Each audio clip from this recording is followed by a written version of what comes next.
On Agriculture to order. Can everybody please stand for the pledge?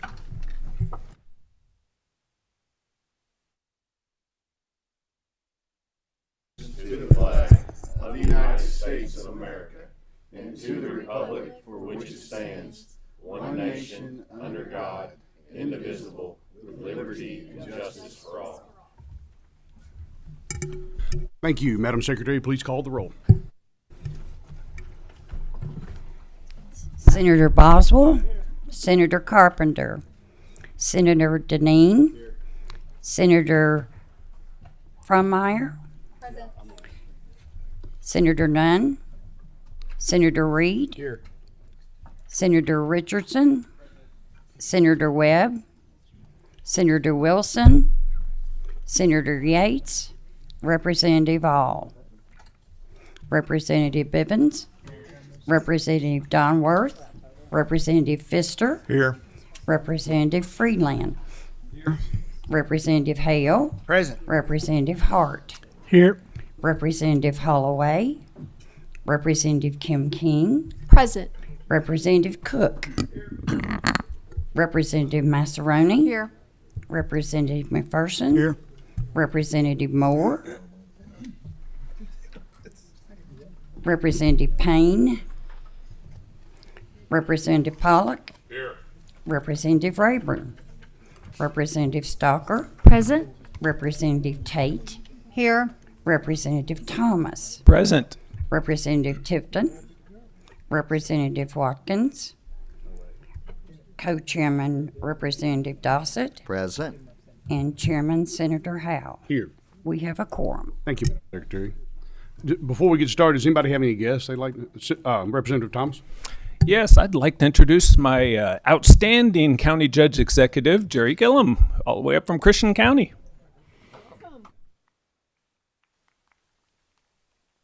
Well, I'm always glad to have people here. First item on the agenda is approval of the June 5th, 2025 minutes.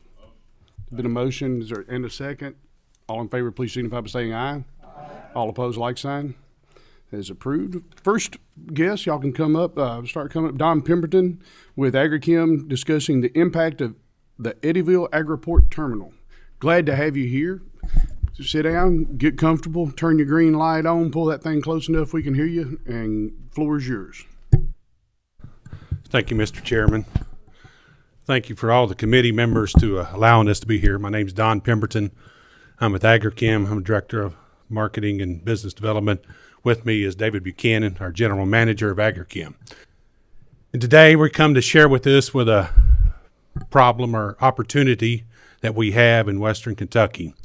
I'm going to start out by explaining what Agrichem is and the importance of the Riverport to us and something we can do down at the Riverport to ensure the future of agriculture in Western Kentucky for quite some time to come. So have we got our PowerPoint? Is it loaded up or ready to go? Oh, it's on the computer here. Okay.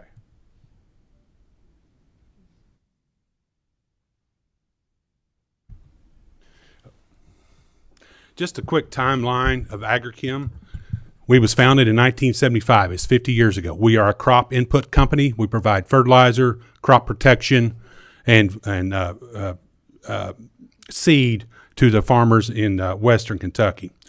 In 1997, they realized the need. They had to have a way to get fertilizer, and that's when they first started down at the Eddyville Riverport. We built a fertilizer facility. And the way the Riverport works at Eddyville, this is important to understand. This is the gist of the matter. The Riverport owns the ground, and whoever leases that ground, you are responsible for building the structure up on that ground. And then when your lease is up, if you don't renew the lease, it reverts back to the Riverport there. So we have 12 years remaining on our lease with the Riverport. Are you getting it on all the screens there, Brian? Here's what we're going to try.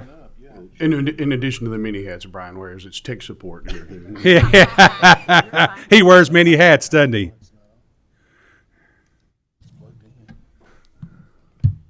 I feel like I was supposed to do something here. Was this? It's okay. You can take a little moment and see if this gets picked up.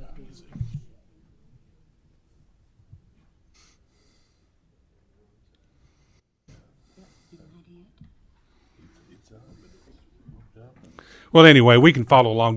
Have we got our packets that are out there? We'll just go with that. The next key date in agrichem there was that was important to our survival. In 1998, Hopkinsville Elevator acquired part of agrichem. Then they acquired the rest of it in 2012. So agrichem is 100% owned by Hopkinsville Elevator, which has the ethanol plant and the grain facilities in Western Kentucky. Now, over time, we operated as a traditional ag retail facility where we had stores scattered like every 15 miles, and that did not work as our growers got larger. The speed of their application got quicker. So in 2020, we built a super center in Hopkinsville, Kentucky, that allowed us to get product out to the growers that much faster. Well, in order to keep that super center supplied, that's where the Riverport comes in to us, because we get our fertilizer, both liquid and dry, from the Riverport at Eddyville. Approximately 100,000 tons come in every year to our facility. That is enough to do 500,000 acres of, let's just call it corn ground in Western Kentucky. And out of that 500,000 acres, if you did a $5 a bushel, 200 bushel corn per acre and $5 a bushel, you're approximately $500 million that you're impacting with the fertilizer just out of that single location in Eddyville, Kentucky. We have two parts to our business. We have our retail facility there in Hopkinsville, but we also do the wholesale. There we go, right there. We do a wholesale business. Let me bring this up here. I'm going to back up just a moment. This is our new facility we built in Hopkinsville, Caskey. For those of you who have been down to the Hopkinsville elevator, this is right next to the elevator to the ethanol plant. So this top picture up there, you will see the white liquid tanks, and then the dry fertilizer shed in the back and our anhydrous storage. Then towards the bottom picture there is our chemical warehouse and our apron shed where we store the equipment. The reason I'm showing you this is what we want to build at Eddyville to modernize the facility at the Riverport. But this is what we're able to do there. We do business in 20 counties in Western Kentucky. As you can see on the map there, every one of the shaded counties is the areas that we touch. And as the star is where that Riverport is at, and as you can see, it's exactly in the heart of these acres. And since it's on the Cumberland River there, we have access, all the way down to the port. And there is other river ports up at Owensboro and Henderson, but that does increase your freight down to the southwest Kentucky by about $40 a ton or so, just an additional freight to get it there. Plus, this 100,000 tons that we move through the Eddyville Riverport, there's not enough infrastructure at the existing ports that would pick that up if the fertilizer facility at Eddyville ceased to exist. So you either got to rebuild this one here at Eddyville, or it's going to have to be another one built somewhere on one of the other rivers. But if we do that, the farmers on this southern tier, Christian, Todd, Logan, over there, Grays, Callaway, their fertilizer prices will go up because there's more freight involved to truck it down from the Ohio River down to it. This is the current state of the fertilizer building at Agriport. Anybody want to guess how old that building is? It's 10 years old. It's 10 years old.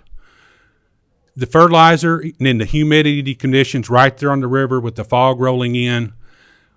When we built this in 2015, we knew we built this ourselves out of our own pockets. We knew we had X amount of years left on the lease. We tried to do it, something to get a stopgap to keep us going, keep us running.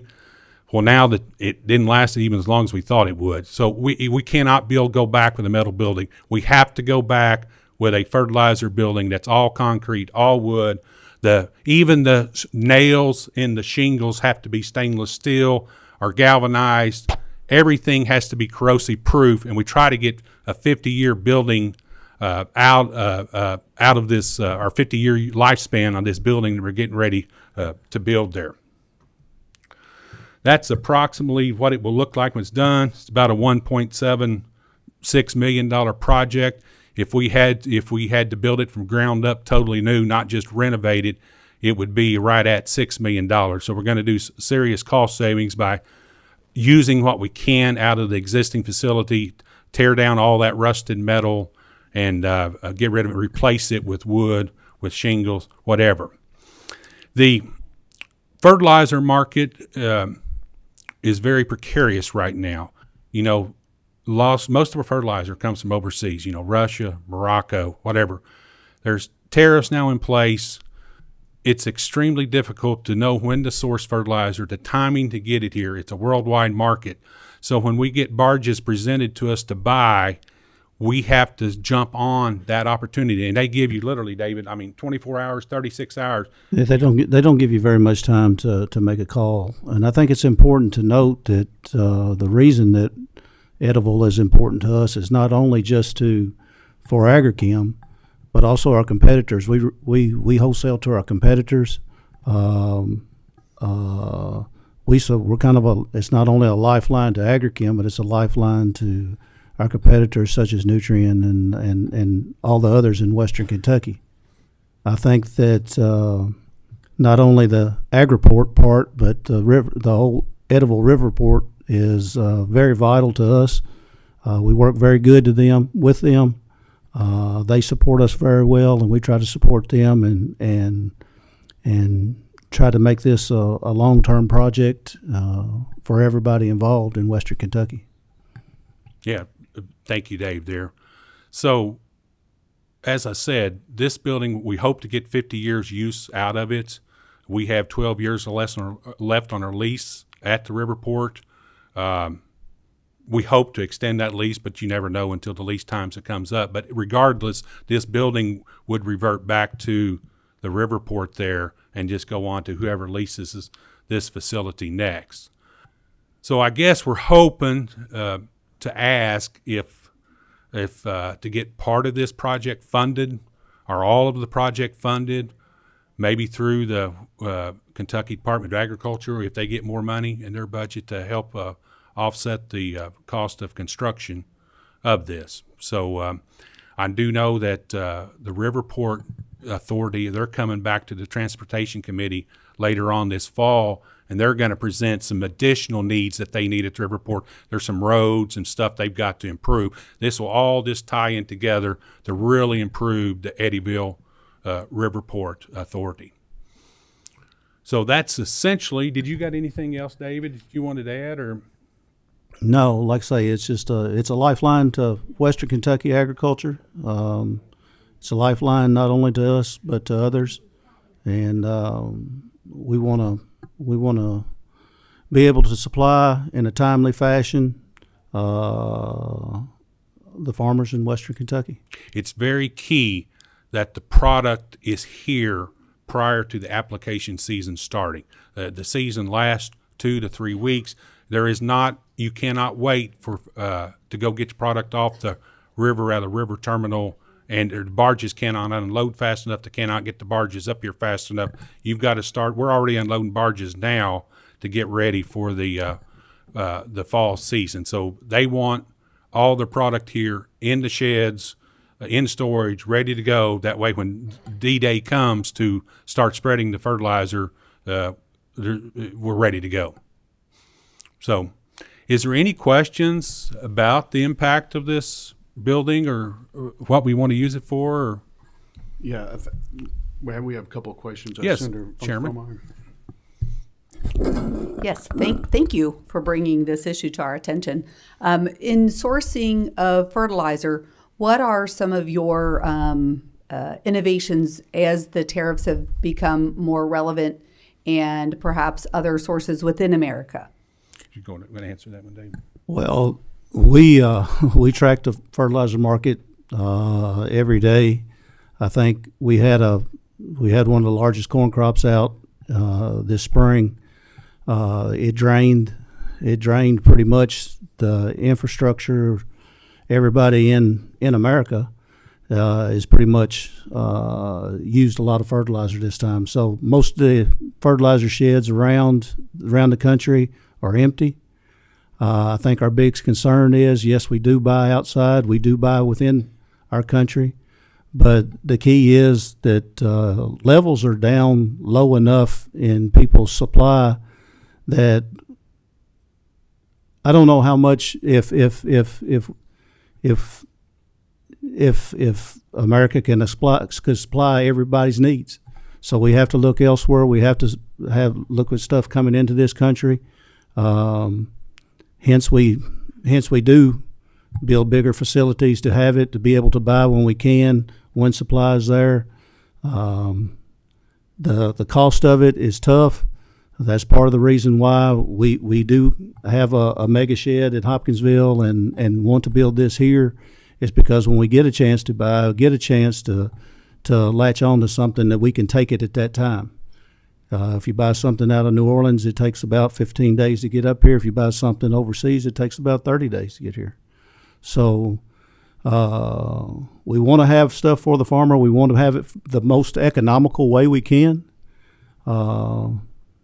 And yes, the tariffs, we look at that. We look at cost. We look at duties that are put on, and we try to minimize our risk, and in turn try to pass that down to the farmer's risk too.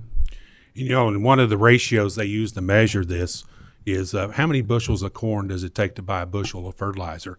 And we're sitting on an all-time high. Like right now, it's almost 160 bushels of corn to buy a ton of phosphates versus, a couple years ago, we was down to 120 bushels of corn. So as the farmers are getting squeezed, we're doing everything we can to get this fertilizer bought right. And at the same time, we're increasing our storage capacity on our own ground inland at our retail facilities. We don't own this here. I mean, we just lease it, get going. We are investing in our own facilities quite a bit to keep up with the speed of commerce. But buying that fertilizer is very difficult. Thank you, and I feel like maybe I wasn't clear enough in my question. If sourcing fertilizer, or perhaps the I'm a bit of a turkey farmer background, Okay. and look at all of what we pull out of that turkey when we're preparing it for the Thanksgiving table.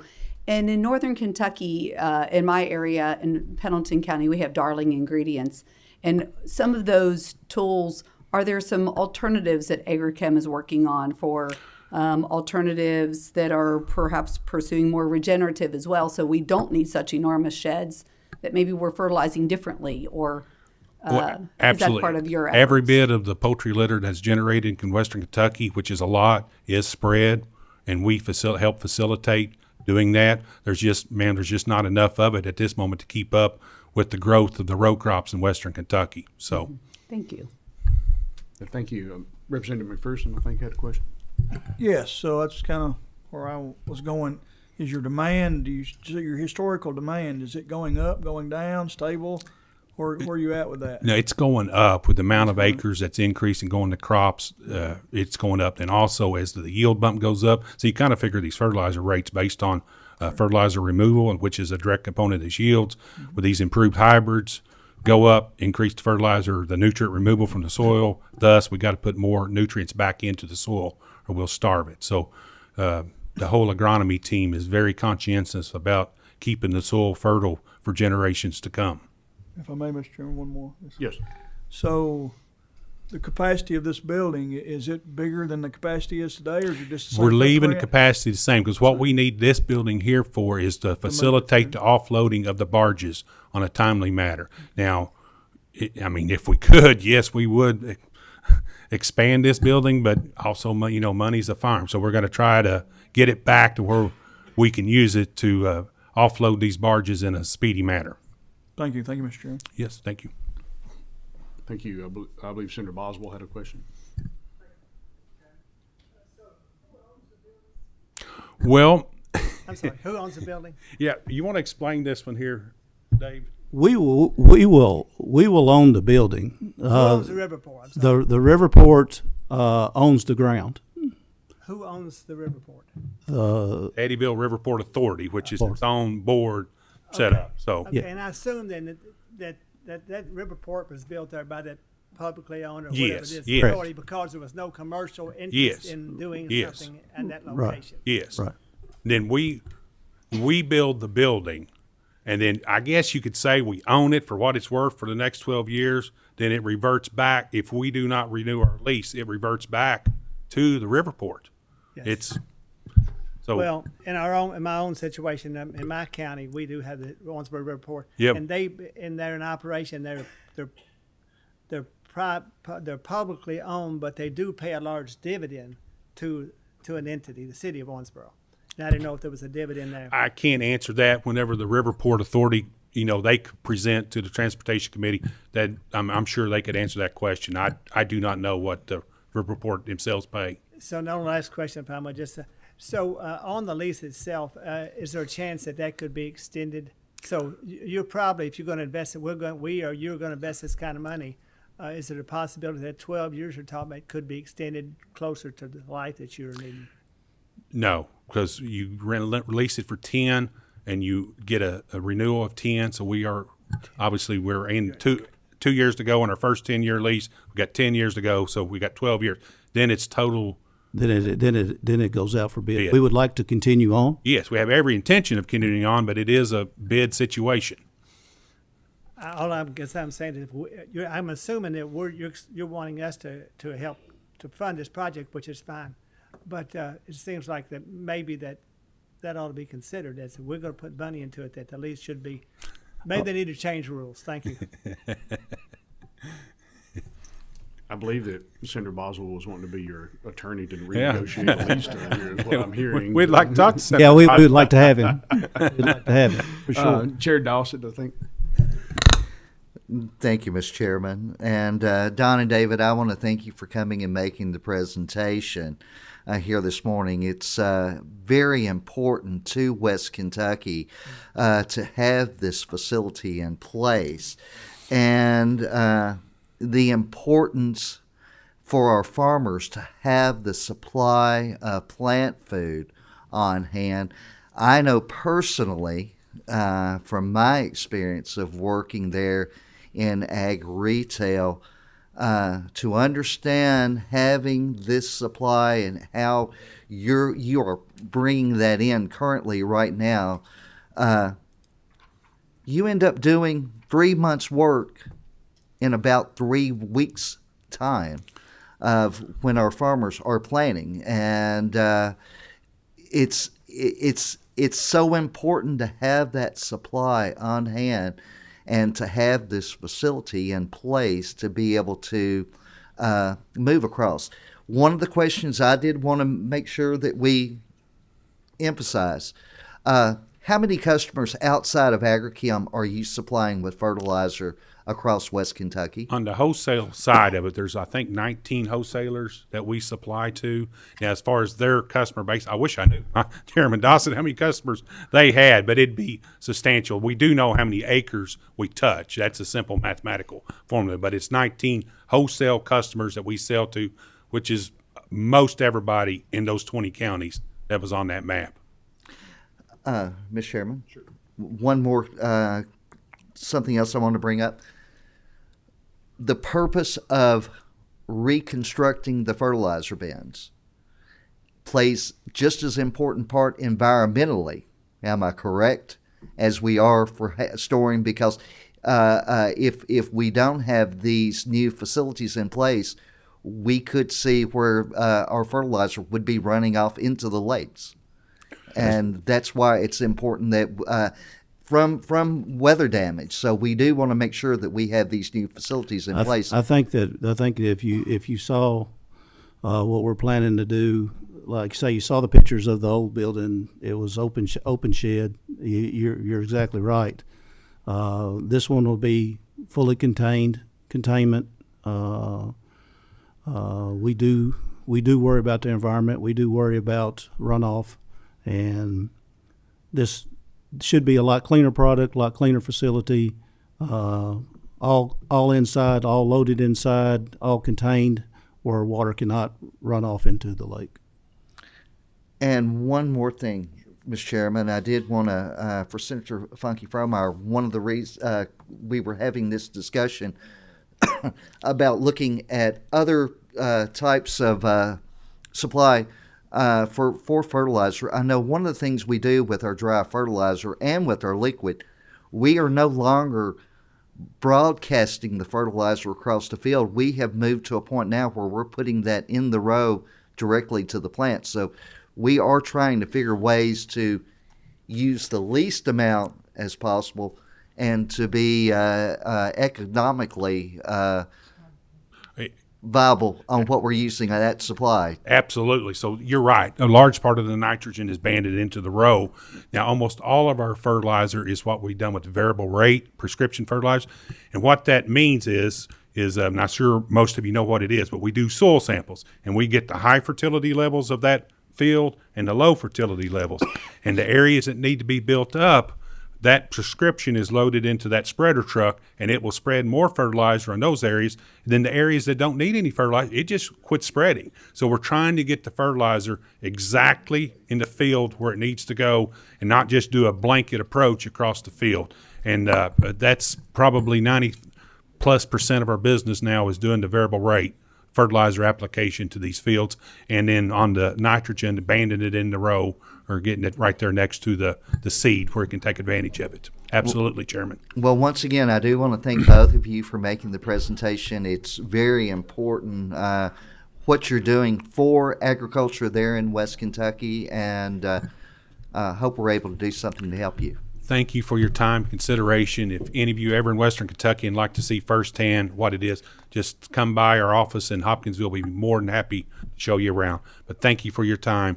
Thank you for your consideration. And thank you for your service to agriculture. We're passionate about it, and I know you guys are too.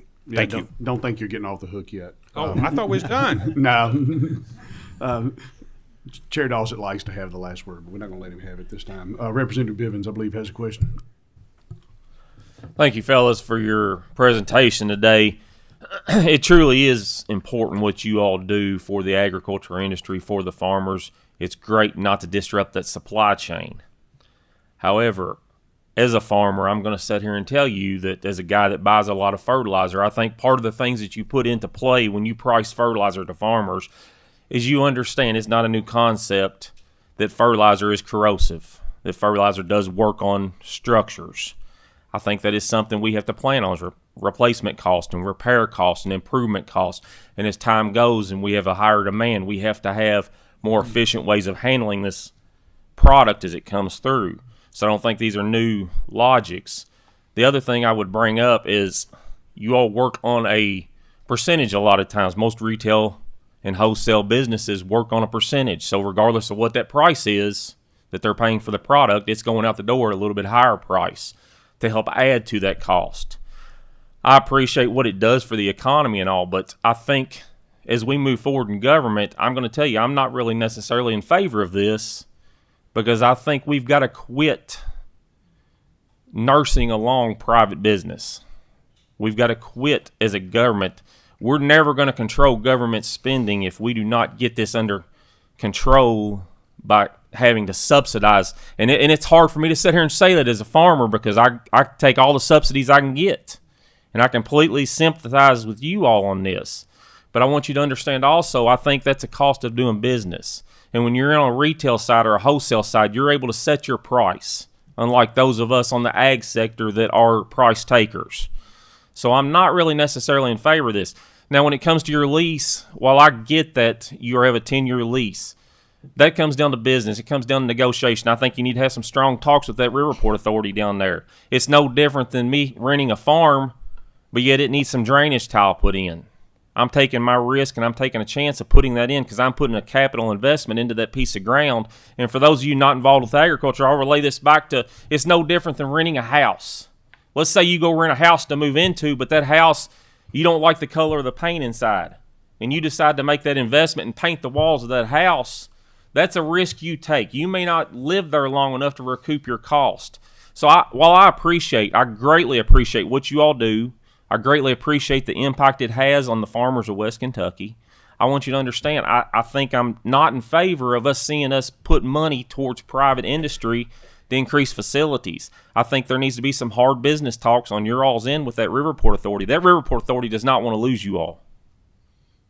They will. I think they will work with you. I think you need to go sit down and negotiate with them and try to convince them, hey, if we're going to make this kind of investment here, we need to add some time onto our lease or something. Like I say, I appreciate what you all do. I appreciate it. And I hate to be negative Nelly here, but I just want to state the facts, and that's the way I see it right there. I mean, you all are a for-profit. You know, you're in the business. You're not selling fertilizer to farmers at a loss. Granted, there is times that you buy fertilizer and you may get upside down and the neighbors are selling it cheaper, so you've got to drop your price a little bit, but you wouldn't continually be in business if you were doing this at a loss. So for that reason, I'm not really in favor of seeing us put money towards this facility. Thank you all, and thank you for presenting today. Thank you. I believe Senator Richardson's next. Thank you so much for being here today. I'm proud to call you both constituents. I think this is a wonderful opportunity, as we just recently went to Northern Kentucky for committee meetings to invite everyone to Western Kentucky to see. I'm trying to think not how the sausage is made, but a more grain related opportunity there. And I do understand, Representative Bivens, your argument. I would agree with you very much that we have a sacred obligation for taxpayer funds and how we invest them. And this state, our Commonwealth, has made many investments, even recently, in industries that are unproven, that are unreliable, that rely on foreign sources. The agriculture industry, as you know, Representative Bivens, is proven. The jobs already exist. The opportunities are already there, and only poised for more growth. So I am in favor of it, not just because it's home and it affects people in my community, but this affects our state, not just 20 counties in the Commonwealth, but the entire state. I think as our agriculture community goes, so does the Commonwealth. So not only with that, but also an invitation for the General Assembly to come to Western Kentucky, and I would love to have a committee meeting there as soon as we can. Northern Kentucky was great, but I'd like to see us in Western Kentucky as well. It'll save me the drive and the headache to get there, but also I would more than welcome to have you to see what these men and women do on a day-to-day basis to not only move the economy forward in the Commonwealth, and not just in the United States of America, but for the entire world right in Western Kentucky. Representative Hart and I will be there. Yeah, thank you. Senator Reed, I believe, next. Thanks, Mr. Chairman. And good morning, Mr. Pemberton.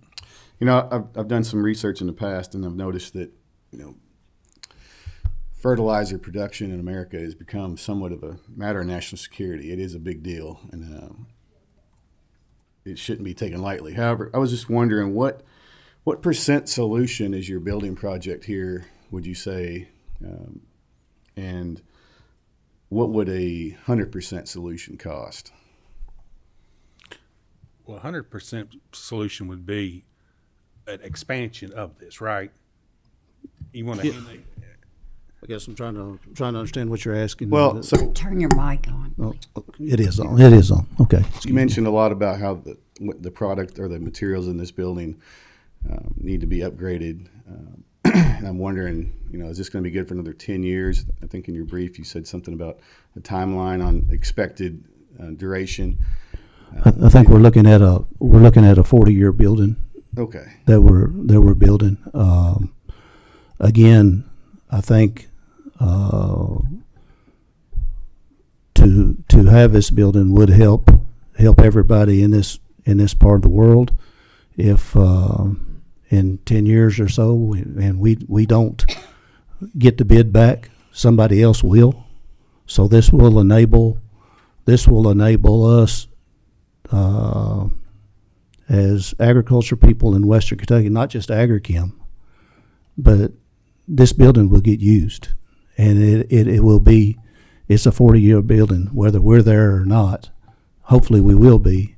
But I think the value of the Eddyville Port Authority and and what it does, and us being there, whether we're here or somebody else is here, it's in a perfect location to help continue on agriculture in Western Kentucky. Okay. Thank you, sir. Thank you. We have two left. Representative Tipton. Thank you, Mr. Chairman. Appreciate your presentation. Somewhat familiar with this. You serve as chair of a Southern States Co-op Board. Okay. So dealt a lot with fertilizer. My question goes to, I know that especially nitrogen, you have alternatives for the dry fertilizer. So my question is, are there people looking at other options like liquid nitrogen or anhydrous? What's the percentage of the business? Is that part growing? Yeah, this is, you didn't see the pictures of it. We have 6.5 million gallons of liquid storage. That's Okay. 4 of it's there at the port. We keep 2.5 up. Can you move closer to the mic, please? We keep 6 million gallons of liquid on hand, Okay. and that part's growing. As far as dry fertilizer, urea, that's actually probably declining. The nitrogen is coming in the form of liquid and it's the ammonia. phosphate. This is It's the phosphates and the phosphate and phosphorus. potassium. Yeah, That's what that your comes in. storage is for. Yes, that's right. We do in the fall. We have a heavy fall of phosphate and potash, and that's what that dry building is used for. In the springtime, we do put urea in there. As he said, we do have 6.5 million gallons worth of liquid storage. We have 4 million up at Edible. We buy off the river on liquid too. Has been the most economical way to do it. And then also at our home facility in Hopkinsville, we move a whole lot of anhydrous too. So we've got. Do you all store lime at your facility?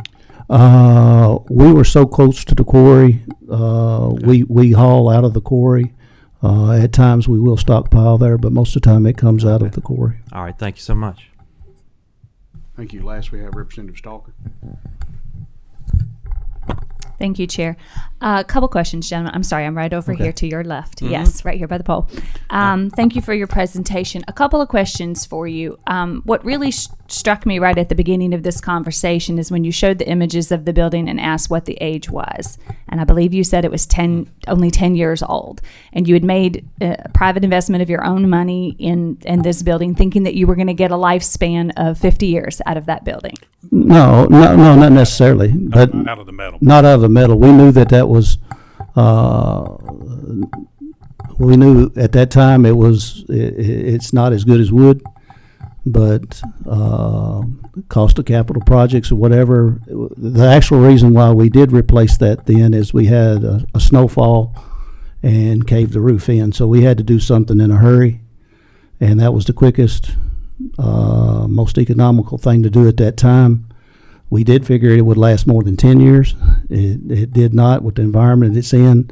So instead of making that same mistake twice, we looked for the long run and going to make an investment to be there for a lot longer time than that. Okay, that leads me to my next question. Okay. So this is a very special kind of industry, a dangerous kind of industry, just because of the nature of fertilized effects that it can have and for the waterways around it and all those things. And so my question is when you go to construct a building like this, who are the experts that you're consulting with when it comes to construction? You touched a little bit on using the concrete, the stainless steel nails, things of that nature, which completely makes sense. But what I'm trying to get a little bit after is who are you consulting with so that we make sure that if this body is willing to make a financial investment, that we know that you've done your due diligence, so that we're not going to find ourselves back here in maybe 20 years at that time. Well, I think you could go back and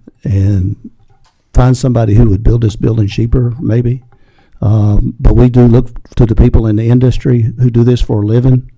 And we work with regulatory, we work with whatever our requirements are and make sure that they're met. And the people who build these buildings build a lot of them. We don't just get a whole bunch of guys together and we put something up. We make it to where it's environmentally friendly. Where it's practical and because we do worry about that. They're very specialized buildings. Yeah. What they do is build fertilizer buildings across the United States. Any information that you could provide this committee in a follow-up is because that was going to be another Okay. question as far as what are the other regulations that you in this business Okay. need to follow and the folks that you might be partnering with for Sure. construction, whether that's Sure. OSHA, EPA, all of those things. Sure. We- Just getting a little bit more information would help me as an individual member know what due diligence you've already done. Sure, Thank we'd be you. happy to do that, yeah. Thank you. I'm going to take chair privilege on a couple of things. I got a couple of follow-ups. Y'all, is there anything that y'all source that doesn't come up the Mississippi through Port Orleans that's foreign? Does everything come upriver to y'all? Yes. Yes. I figured it did. Couple of questions just based on the way the Riverport functions for you. Do you have any problems like offloading liquid? Is there any other different types of equipment that you need to be able to offload some of your liquid? No, the liquid we provide piping and everything, and the barge actually we have to be there when they unload, but basically we have to be there on site. But the barge unloads. Now, as far as the dry, we have an agreement with the Port Authority that they work the clamshell. They have the employee that does that and puts it in our building. But that's basically how that works. I know that we're in the process of constructing a still water there. Is that or anything else that we could do from a Riverport construction that might help your ability to move fertilizer in and out? Time's money sometimes when you got those things docked up trying to anything like that you could identify? The belt that brings the fertilizer from the river up to the shed, you just replaced that here. We just replaced that belt up through there. You do bring up a very good point, Chairman Howes, the speed of getting this out of there, and that's all part of this inside the building. It's a declining weight system that'll blend the loads that much quicker, load a semi in 7 to 8 minutes and get those trucks out of there. Because if you figure that to 100,000 tons, that's about 4,200 trucks a year that's got to be loaded and shipped out, and they don't all happen you just can't divide it by 365 days. It's very seasonal when those trucks hit. On the liquid part of it, when a liquid tow comes in, basically we buy 12,000 ton lots, pretty good size amount of fertilizer. When they come in, we have 24 hours to get that unloaded, or we get charged a demurrage, and that demurrage is by the hour. So we work very well with the Riverport. I think getting barges in and out quickly, getting them unloaded quickly, or we do not have those extra costs. Yeah, thank you. We've had a series of discussions over the last couple of years about our Riverports and maybe some investment we can have in them that help all people use them. So that was just kind of the genesis for my question. Really appreciate y'all coming up today. Thank you for your presentation. And if anybody has any additional questions, we can see them offline or something like that. We need to move on to our next folks. Thank you. Next up, we have John Edwards, co-owner and co-manager of Trackside Butcher Shop. If you'll make your way forward, settle in, make sure your green light's on and you're close enough to the microphone for us to pick you up, and introduce yourself for the record and begin. There you go. Make sure that little green light's on and you got it close enough to we can pick you up.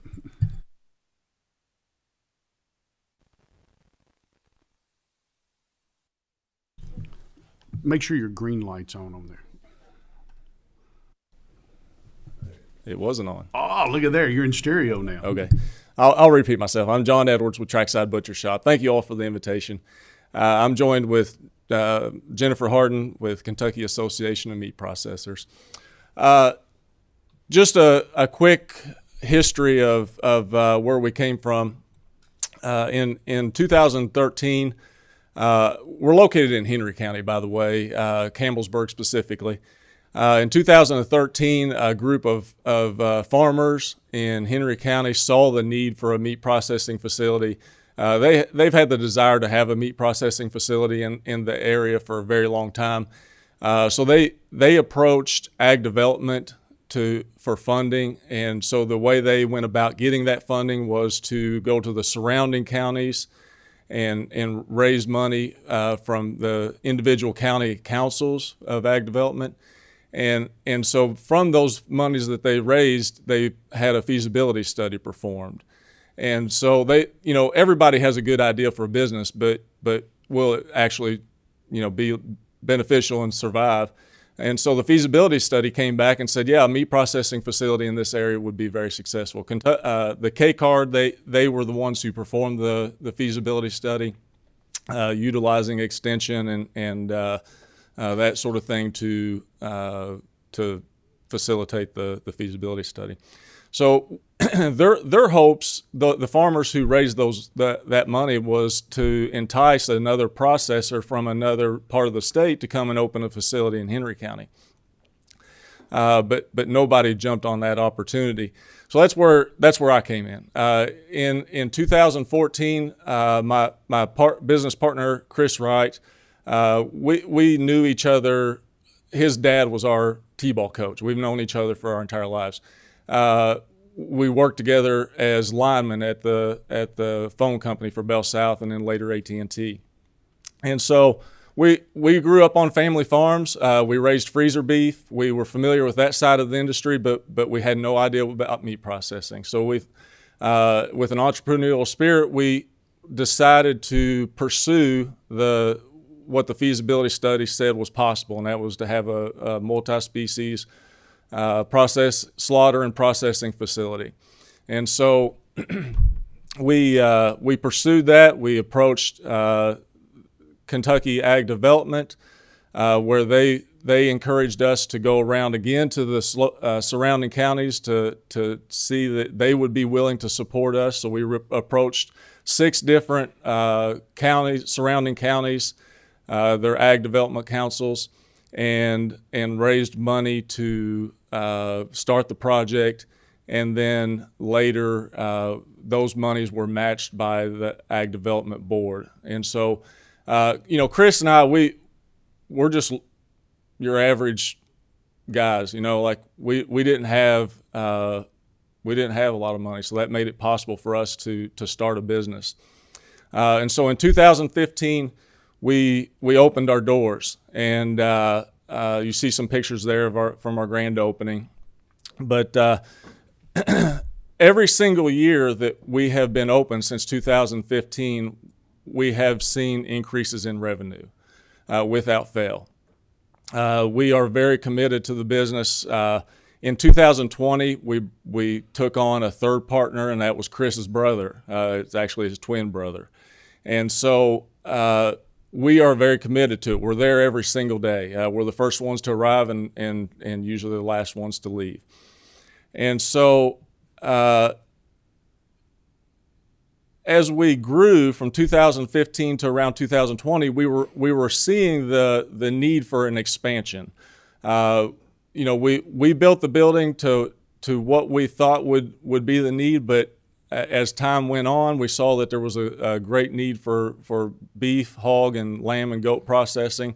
So in 2020, we had started the new business plan for an expansion and addition. And so we approached Ag Development again for additional assistance in making that project happen. And it just so happened that fell in time with COVID hitting, and where we saw the severe vulnerabilities of our food system. And so we, as a small local processor, were able to continue to process and remain open and meet the demand. Well, we didn't meet the demand, but we did everything that we could possibly do to continue meeting the demand of what people saw. When people saw shortages in Walmart and Kroger on the meat shelves, they went into panic mode.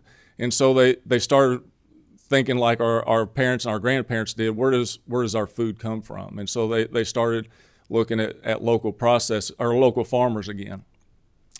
So we did build on. It hit right to where we had all our planning in place for an expansion, and in 2021 21 and 22, we continued expansion through each of those years, and fortunately, that expansion has paid off, and so we retained a lot of those customers that said, I want to support local again, and so we have again continued to grow each and every year since that expansion. We're in a very unique place there in Henry County. We're very rural in that there's a lot of farmland. There's a lot of cattle in our part of the country. Believe it or not, there's a lot of small hog producers in that. You don't see hogs out in the field like you do cattle, and so you don't know that they're there, but I think everybody must have a hog or two in their backyard. We have a lot of people that we process for. We're in a unique position there in Henry County because we're surrounded by Louisville, Lexington, Frankfort, Northern Kentucky, even Cincinnati. And what that means is there are a lot of local farmers markets in all those cities. A lot of our farmers are going to those markets every single weekend. I asked one of our farmers was leaving. This was early on, but it always stands out in my mind. One of our farmers was leaving for the weekend, or leaving on Friday from our shop, from picking up his products. And I said, "Well, have a great weekend." He said, "What's a weekend?" They go 7 days a week, and so not only are they working 5 days a week through the week on their farm and most likely outside jobs, but then they're spending the weekends marketing their products at local farmers markets. So that's probably about 50% of our business. The other 50% is just people putting beef and pork in their own freezers. They bring those to us for their own consumption. I didn't set a timer before I started. I don't know how long I've been going. So I'll let you know if you're close. Yeah, when I get close to 10 minutes, when you want me to shut up, I'll certainly stop. Just to give you perspective of what we do, I mean, we're small. We're not I feel inadequate being here speaking before you today. But we process around 70 beef a week. We do around 30 plus hogs a week and 5 to 10 lambs and a few goats. Goats seem to be a ritualistic slaughter business, so that we don't offer that there at our facility, so that we don't do many goats. To give you perspective on our client base, our biggest producer does 6 beef a week. Our next biggest producer does is probably 5 to 6 a month. And so when you start looking at, okay, we're doing 70 beef a week, and our biggest producer is 6 beef, then we have a whole lot of ones and twos coming in. We're having serious farm impact. You drive through Henry County on any given morning between 7 and 8 a.m. and you're going past cattle trailers coming in, and generally there's probably not more than 1, 2, 3, 4 animals on that trailer.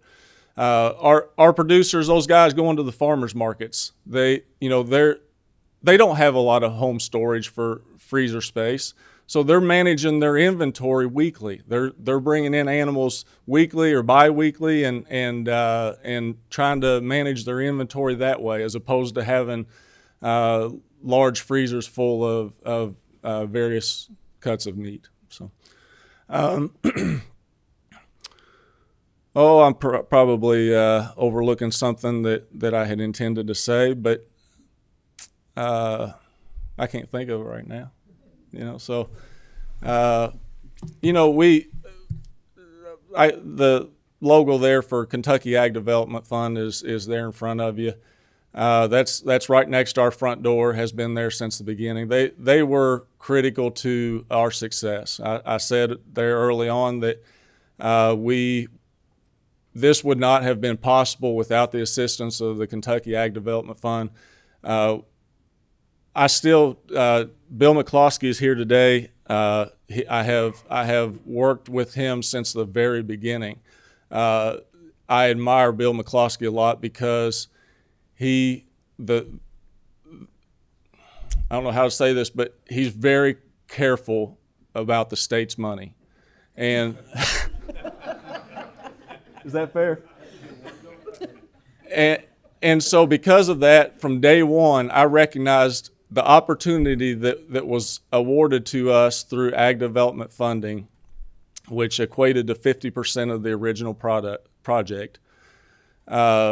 I realized how valuable that was and how big of a responsibility that was put into our hands to make our facility survive. Now, with that being said, Chris and I both put our houses up as collateral for this project.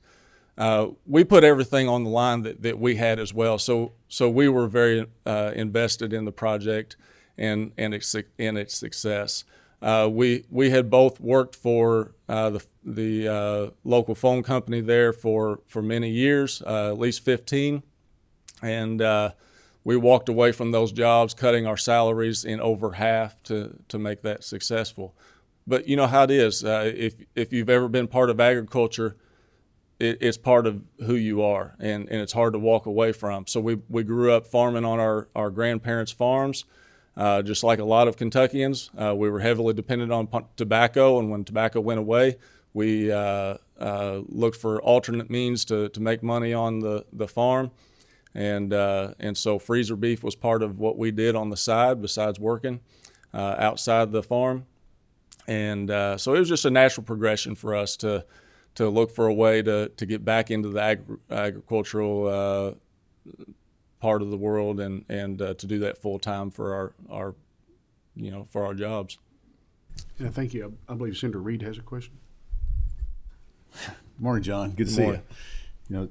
Trackside is in my district, and I can testify to the fact that it is a very well-run business. And I recall several years back when we'd bring a beef or a pig in, it was about a 1 year wait at one point there. Yeah. And now we can call, and what do you got, about like a week? 2 to 3 weeks at 2 most. to 3 weeks. Yeah. So it really amped up production, and they've gotten incredibly efficient there. And I can testify that my freezer's got, I'd say 100% of the beef in my freezer has a Trackside sticker on it. And my family, my brother-in-law, they own the Farmer's Kitchen over there on US 60 if you head towards Shelbyville. And where would you say they are in your client list as far as production? Yeah, they're probably it seems like there's tiers, and they're here, they're with us every 2 weeks. They're bringing, because they're not only feeding the restaurant, but they have retail sales in their restaurant to where customers can, after they eat what they eat, they say they like it and they want to take some home with them. Well, I know every time he brings a beef back, the fillets fly off the shelf every time. So we need more steaks. Yeah, if we could all figure that out, we'd get rich. You would be, wouldn't you? I suggest that you take a Trackside brand and stamp his steaks next time you bring anything for him. Representative Cook has a question. Thank you, Mr. Chairman. Not a question, just a comment. Mr. Edwards, first off, I want to say congratulations on this. And I know this would be a competitor, but it's a couple counties away. So I want to talk about Harrison Harvesting that got set up over in Nicholas County. And so I know the trials and tribulations you had to go through to get started. I know with Harrison Harvesting, I mean, at one point when it was first brought up, we had a gymnasium full of people, or you were against it and, worried about a processing center coming into the county. And now it's up and running. One of the positives is if you can pull a positive from COVID, and you hit the nail on the head, one of the positives you could pull out of it is the public's demand to know where their food's coming from. Mm-hmm. And that's been so positive for the farmers out there when we actually had those empty shelves at the Walmart, at the grocery stores and all that, and it put the demand back in the local farmer and the farmer's market. And that's just been such a positive thing for you to be able to capitalize on that and put the meat out there and help the farmers at the same time is absolutely amazing. And all of us, I know we're all the choir in here and we're all shopping there and we're going there, but we need to encourage our friends, everybody out there, to go to these places and have them be our meat suppliers. Harrison Harvesting, it's, nobody was complaining when they had a job fair and had 45 new jobs coming to Nicholas County, which a lot like Henry County, they needed those jobs to come in and needed it out there. So it's hitting on two fronts. It's a food supply, plus you're adding a local economy, plus you're helping the farmers. It's a win-win-win. It's the nicest way I've ever heard of calling Bill McCloskey tight. So that was, but appreciate everything. And I know Brandon Reed's had his people out there, and they've toured Harrison Harvesting, and they were a big part of. I know exactly what you're talking about with the help they put into you, and they're doing this all over Kentucky. So encourage this committee to know what the Kentucky Ag Development Fund is up to, and keep promoting that Kentucky Proud brand, because it's doing amazing things like this all over the Commonwealth. Yep. So thank you and congratulations. Thank you. Yeah, for what it's worth, I think Bill, it sounds frugal sounds better than tight. We need to be more polite in this committee, Representative Bivens.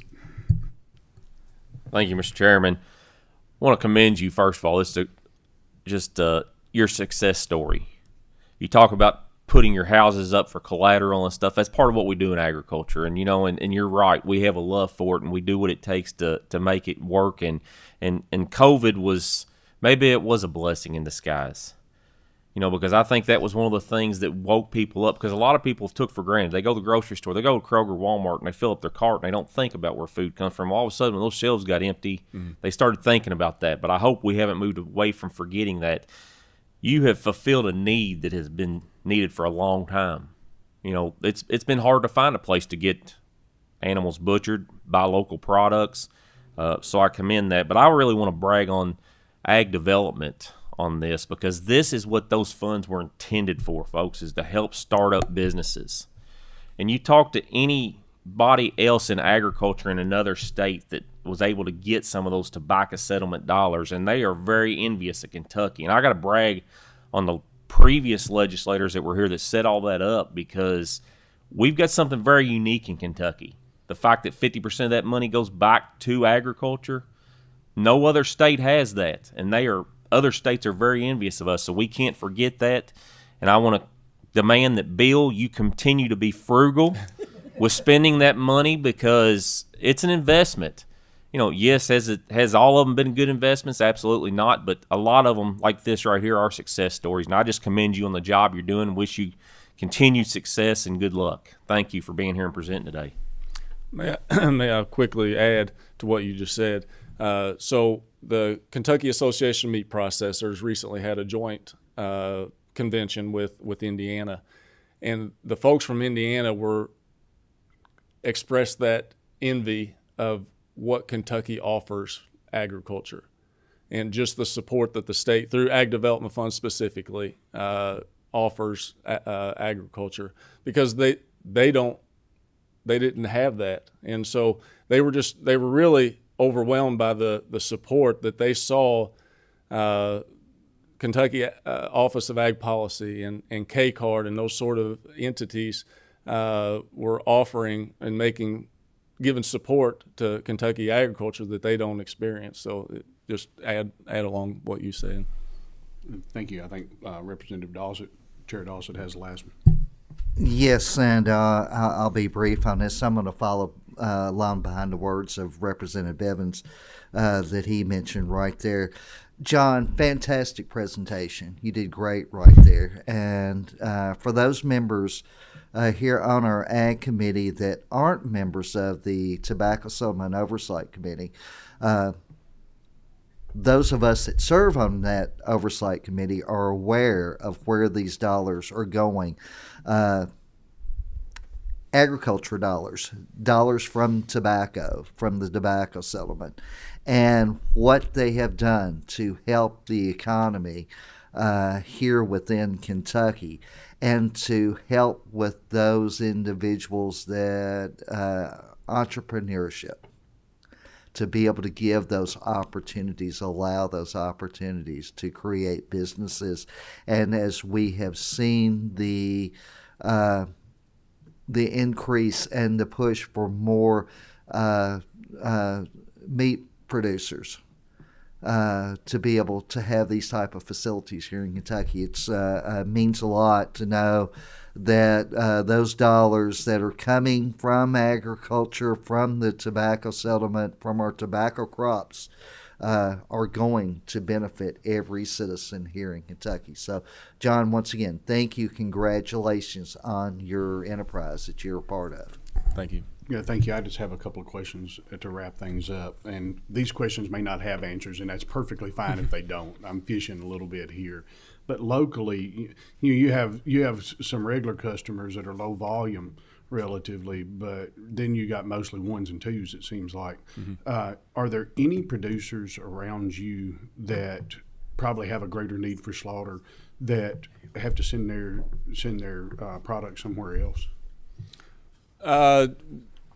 I don't know if I'm understanding your question. Do you mean like chicken processing? No, but or we not finishes out hogs or cattle or something like that needs 30 processed a week or something like that, something arbitrary. Not that I'm aware of.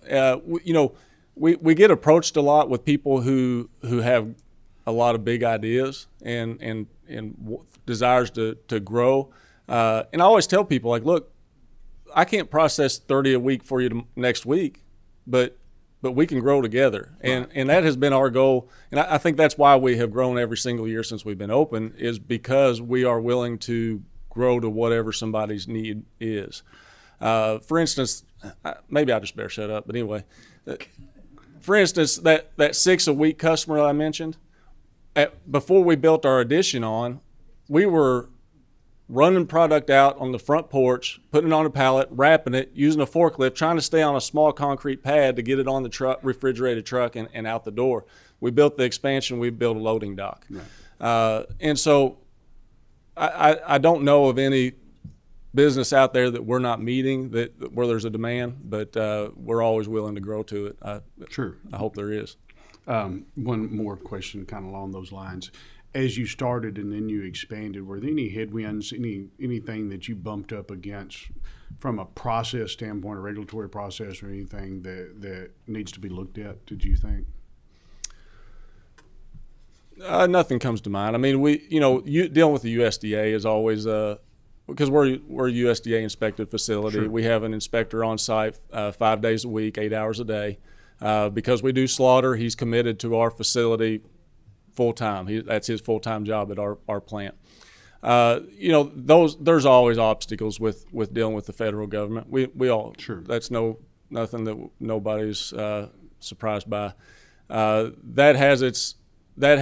a small plant, because dealing with the USDA, they deal with plants that are doing 10,000 a day, like Swift down in Louisville, doing 10,000 hogs a day.